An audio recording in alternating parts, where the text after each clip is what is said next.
هزاران نفر از محصلین ما شما امروز در عدم پیدا کردن کار و فعالیت در پاکستان، در ایران، در دیگر جاها ناگزیر از هستند که برن یک کار و بار غریبی و معیشت بیابند. این برادران در هر سنگری که هستند در با مو امکاناتی که دارن، چون خداوند جلشانو کسی را زیادتر از توانش تکلیف نمیکنه، در امو جایی که هستن اگر امو مقام امو پست سنگر به خاطر دفاع از آزادی، از اسلام، از عدالت، از استقلال میسازن، بر از اونا حجت نیست، اونا وظیفه خود را چنانچه لازم است انجام میدن و ما با اونها کمال همکاری و برادری و محبت داریم. این مطلب روشن باشه. اما معدود افراد از که منتسب به حزب اسلامی افغانستان بودن و امروز در پست های بلند دولتی کار میکنن، خط حزب اسلامی با اونا کاملا روشن است. من عرض کردم که حزب اسلامی افغانستان از اونها ابراز براءت کرده.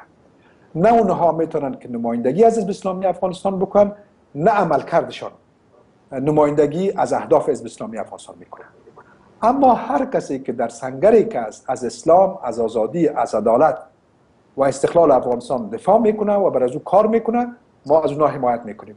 هستند در افغانستان گروهی که در جنبش مقاومت مسلحانه متاسفانه هر کسی که در نظام کار بکنه او را مرتد میشمارند و بنابراین فتوای ناجایزی که صادر کردن، کشتن از اونها را هم به اسلام مستحب میدانن و حلال میدانن، به اسلام مباح الدم اونها را میدانن، چون مفکوره از ایناست که اینا مرتد شدن. کسی که مسلمان باشه او را کسی کشته نمیتونه، یک مسلمان دیگه کشته نمیتونه. بنابراین ما او روش و او نظریه و او فتوای ناجایز محکوم میکنیم. همزمانی که ما اعلام براءت از عمل کرده معدود افرادی که منتسب به حزب اسلامی در گذشته بودن اعلام میکنیم، خدای ناخواسته تجاوز بر حرمت از اونها را هم حرام و ناجایز میشماریم. یعنی خط مشخص ما در رابطه با افرادی است که در داخل هستند.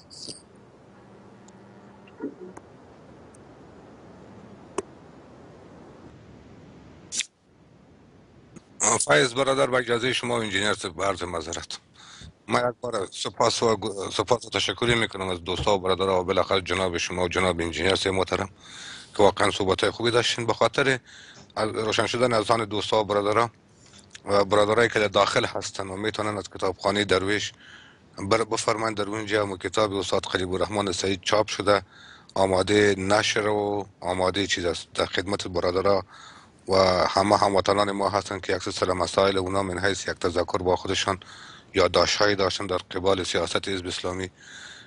برادر موقف گیری، برادر عزیز ما و بزرگوار ما جناب انجینیر صاحب حکمتیار، تمام مسائل در او روشن هست من حیث یک تذکر و یادگار.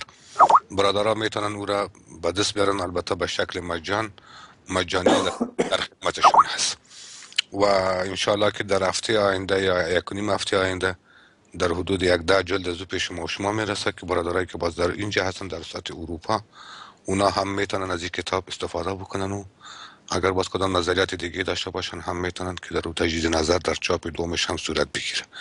اینی مسئله را من خدمت برادرایی که در داخل افغانستان هستن و کشور خدمتشان یک مژده و نویدگویا خدمتشان عرض کردم.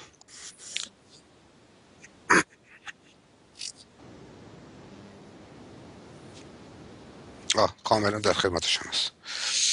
و یک مسئله دیگر جناب انجینیر در آخرین دقایق و آخرین دقایقی که امشب ما شما صحبت‌های داشتیم از جناب شما 2-3 بار در رابطه با کشورهای سرمایه‌داری سفید پوست تذکر دادین. سوال نمیخوایم سوال گونه باشه، میتونین این در هفته آینده من حیث یک یادداشت با خود بگیرین که آیا حدس دوستا و یا حدس خودم شخصا درست دال برمی هست که ما و شما در تقابل با یک جنگ صلیبی هستیم یا نیستیم. فعلا نظر و گفتایی که جناب شما 3 بار یا 4 بار او را هم تکرار کردیم. بفرمایید. بله چی میکنیم؟ مطلب ببخشید مطلب کاموال صاحب تاکید بکنم. کاموال صاحب استاد عزیز شما میفهمین که آقای بوش قماندان جنگ اعلان کرد که جنگ صلیبی هست. کاملا من فکر میکنم که هدف اصلی از اونا از بین بردن نهضت‌های اسلامی است و او استوار بر تئوری که آقای ساموئل هانتینگتون در 1997 کتاب به نام جنگ تمدن‌ها مطرح کرده. من او کتاب 2 بار خواندم با بسیار دقت و دقیقا سیاست 10 سال بعدی و 15 سال بعدی دستگاه امریکایی استوار بر اونمو طرح‌هایی است که سمیول هنتینگتون یهودی نژاد و یهودی تبار بر امریکا پیشکش کرده بود. درست. ما هدفم هم جناب انجینیر صاحب برز معذرت کمی تاکیدات شما از لابلای حرفای اخیرتان و در آغاز ما چنین برداشت کردم که امو حرف شما با جای بوده و امیدوار به این هستم که اگر فایز برادر آماده باشه و اجنده هفته آینده هم خدمت شما اگر میتن تقدیم میکنن یک اشاره خوبتر و بهتر اگر در این مورد داشته باشین، به خاطر که برادرای جوان و نسل جوان ما چی در خارج و چی در داخل نیازمند چنین یک چیزی باید باشه، مطالعه باید باشن. جناب انجینیر به عرض معذرت از شماست. انشاءالله.